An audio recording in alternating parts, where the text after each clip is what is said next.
अब question number 7। इस exercise का बिल्कुल इंपॉर्टेंट क्वेश्चन है, यह बहुत बार एग्जाम में आया है। क्वेश्चन है, सिद्ध करें कि वर्ग के किसी एक भुजा पर बने समबाहु त्रिभुज का क्षेत्रफल उसी वर्ग के किसी विकर्ण पर बने समबाहु त्रिभुज के क्षेत्रफल का आधा होता है। तो देखिए क्वेश्चन कर रहा है कि एक वर्ग, मान लीजिए कि आपके पास एक वर्ग है। ये वर्ग का आप लोग जानते हैं भुजा क्या होता है बाबू? बराबर। भुजा बिल्कुल ही बराबर होता है, चारों भुजाएं आपस में बराबर होती है। वर्ग हो गया, इसका नाम आप लिख सकते हैं ए बी सी डी। इसके विकर्ण किसी एक विकर्ण पर, यानी आप एक विकर्ण खींच लीजिए, ए सी या बी डी, कोई एक विकर्ण आप खींच सकते हैं। अब कह रहा है क्वेश्चन, किसी वर्ग के किसी एक भुजा पर बने समबाहु त्रिभुज का क्षेत्रफल। किसी भी एक भुजा को उठाइए और उस पर बने समबाहु त्रिभुज का, मतलब उस पर बना ये एक समबाहु त्रिभुज। तो हम अगर ए बी पर बनाना चाहते हैं समबाहु त्रिभुज तो बना सकते हैं ए बी पर। तो इसी के बराबर इन भुजाओं को खींचना पड़ेगा, बाकी दो तो चलिए हम इस पर बना ले रहे हैं एक ठो समबाहु त्रिभुज। तो ये और ये तीनों क्या होगा? बराबर होगा, क्योंकि समबाहु त्रिभुज का प्रत्येक भुजा क्या होता है? बराबर होता है। तो ये वर्ग के भुजा पर बना हुआ समबाहु त्रिभुज है। तो यहाँ पर कोई बिंदु ले लिया जाए, ई नहीं था, ई ले लिए। वर्ग के भुजा पर आप किसी एक भुजा पर बना सकते थे, इधर भी बना सकते थे, चाहे ऊपर भी बना सकते थे, चाहे इधर भी बना सकते थे। और कह रहा है कि उसके विकर्ण पर एगो समबाहु त्रिभुज बनाइए। तो विकर्ण हम एसी खींचे हैं, तो एसी पर एगो समबाहु त्रिभुज बनाने के लिए विकर्ण के बराबर ही हमको अन्य दो भुजा रखना पड़ेगा। यानी इसी के बराबर, अगर विकर्ण एसी है ना, तो एसी के बराबर दो भुजा। मान लीजिए यहाँ पर हम एक बिंदु ले लिए, कितना लंबा का? इतना ही लंबाई का, इतना लंबाई का यहाँ कंपास रखकर काट लीजिए, यहाँ पर कंपास रखकर काट लीजिए, कहीं ना कहीं तो कटेगा ना। मान लीजिए यहाँ पर कट गया, तो इसको मिला दीजिए, हो गया। देख रहे हैं? तो इस तरह से ये हो गया आपका एफ। अब इसमें देखिए एसी जितना है उतना ही सी एफ है, उतना ही क्या है? टेढ़ा हो गया, उतना ही ए एफ है। समझ गए? अब आपको सिद्ध नहीं समझे? ये वर्ग पर बना त्रिभुज है, भुजा पर, वर्ग के भुजा पर बना हुआ त्रिभुज है, समबाहु त्रिभुज है। और ये विकर्ण पर बना हुआ त्रिभुज समबाहु त्रिभुज है। विकर्ण एसी हमने खींचा है, एसी पर एक त्रिभुज बना दिए। ये कौन सा त्रिभुज है? समबाहु त्रिभुज। और एक बात जानिए कि सभी समबाहु त्रिभुज क्या होते हैं? हमेशा समरूप होते हैं। आप लोग इस एक्सरसाइज के 6.1 में जो फिल इन द ब्लैंक्स था उसमें पढ़े हैं कि सभी समबाहु त्रिभुज क्या होते हैं? हमेशा समरूप होते हैं। तो यह त्रिभुज इसके समरूप होगा ना जी, क्योंकि भुजाओं का अनुपात क्या मिलेगा? सेम मिलेगा।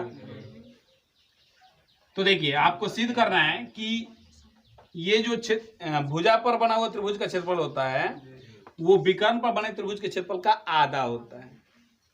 विकर्ण पर बने त्रिभुज के क्षेत्रफल का आधा होता है। अगर इसका क्षेत्रफल 5 वर्ग से सीएम हो, 5 वर्ग सीएम, तो इस त्रिभुज का क्षेत्रफल कितना होगा? ए सी एफ का 10 वर्ग सीएम होगा, क्योंकि इसका ही दुगुना होगा, इसका ही आधा होगा। चलिए इसको कैसे सिद्ध करेंगे? सिद्ध करना बिल्कुल ही आसान है। ऐसे बीएम क्वेश्चन है, गिवन है जो हम लिख देंगे। क्या क्या गिवन है? ए बी सी डी एक वर्ग है। हमने मान लिया है ए बी सी डी एक वर्ग। भुजा पर बना समबाहु त्रिभुज, जिसके भुजा भुजा एवं विकर्ण पर बने समबाहु त्रिभुज क्रमशः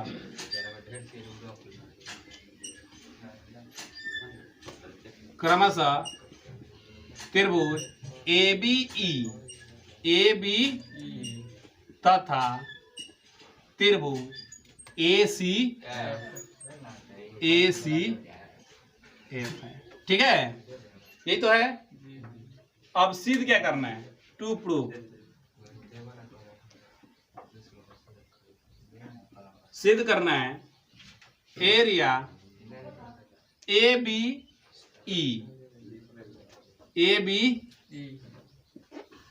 बराबर हाफ एरिया AC। यही इसका जो एरिया है ना, ABE का जो एरिया है वो ACF के एरिया का आधा है। मतलब इसका एरिया जितना होगा ना बड़े वाले का, उसमें 1/2 से गुना करेंगे तो इसका एरिया पता चल जाएगा। यही सिद्ध करना है। तो हम क्या देखेंगे, प्रूफ देखेंगे।